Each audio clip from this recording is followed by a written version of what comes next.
In this first episode of Storm Stories, we go back in time to May 11th, 1953, 4:10 p.m. in the evening, Waco, Texas.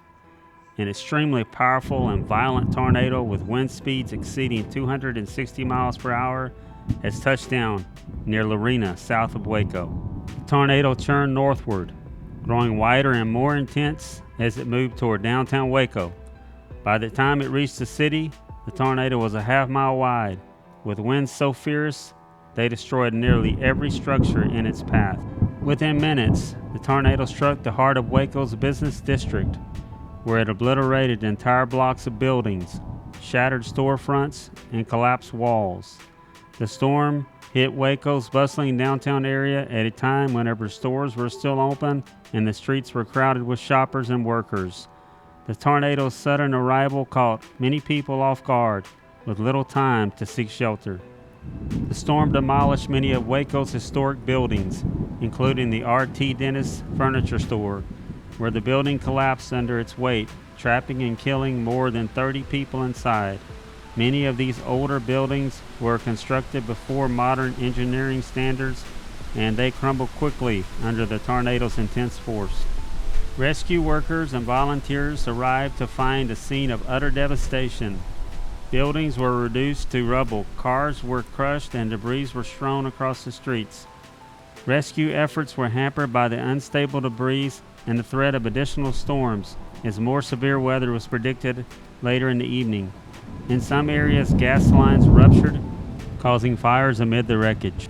In total, 114 people lost their lives in Waco due to the tornado, with hundreds more injured.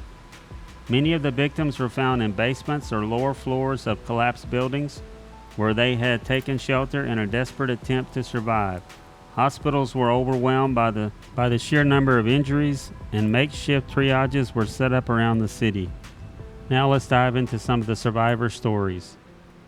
Pauline Adams was shopping in the downtown area of Waco with her sister when the tornado struck. They had just entered the RT Dentist furniture store when the sky darkened and the powerful winds began shaking the building.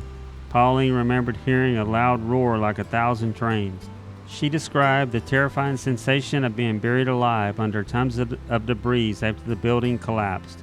She and her sister were trapped, unable to see anything in the pitch darkness, but they could hear the faint cries of others nearby. Hours went by before rescuers dug through the rubble and found them alive.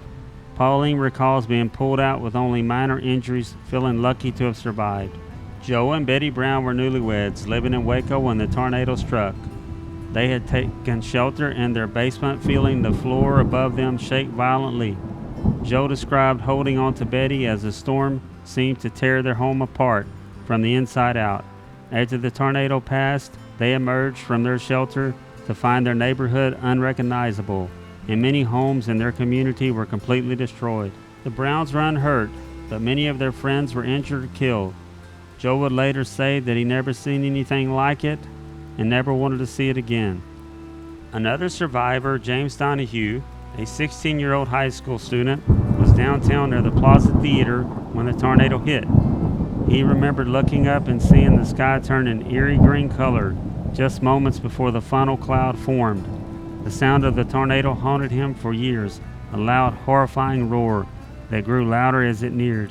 When the tornado passed, Donahue emerged from a nearby store where he took shelter to find that the Plaza Theater and most of the surrounding buildings were leveled.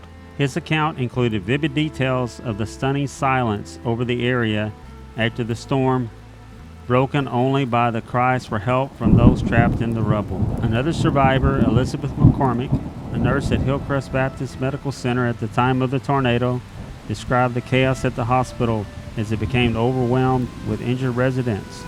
She worked for hours, caring for people with all manner of injuries, from broken bones to severe head trauma.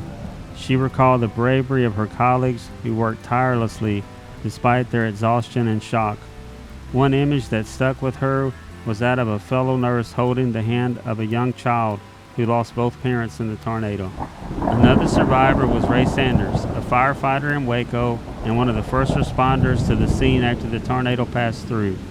He described the scene downtown as a war zone, with buildings collapsed into piles of bricks, cars overturned, with people injured and dazed in the streets.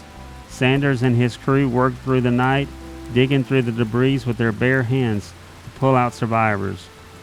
Ray spoke of the camaraderie and resilience that developed among the rescuers, who often faced dangerous conditions to save lives. He admitted that the sights he saw that day never left him, and he was deeply affected by the loss of life and devastation he saw that day. In the aftermath of the Waco tornado, survivors, responders, and the entire Waco community faced a long road to recovery, with stories of bravery, tragedy, and resilience passed down for generations. This concludes our coverage of the Waco tornado. If you like weather-related content, please like and subscribe.